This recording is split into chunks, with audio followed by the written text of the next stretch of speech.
L'uva nera è per terra, insieme alle piante e ai pali in cemento. Spezzati dal vento che venerdì alle 18:30 per 20 minuti ha colpito forte la località di Bastia e le strade collinari che portano su a Rovolon, sui colli Euganei.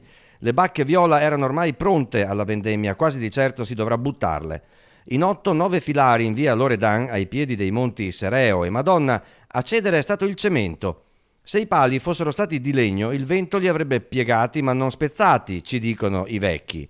Sono gli anziani coniugi Eleonora e Silvano Vomiero. Il vento gli ha portato via metà tetto della casa, anche le guaine e tutte le grondaie, spargendo coppi, materiale isolante e lattoniere per un raggio di circa 100 metri. E la casa è tutta scoperchiata e le grondaie che volavano, pezzi di tetto, di tutto.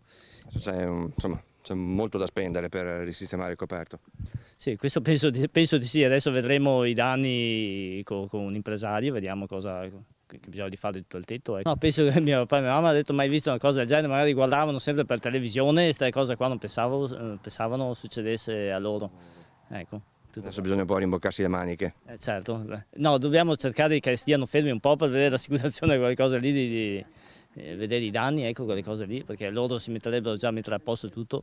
La bufera si è scatenata mentre i due coniugi erano in cortile, in auto, appena rientrati. Sono corsi in casa a distinto e hanno avuto ragione.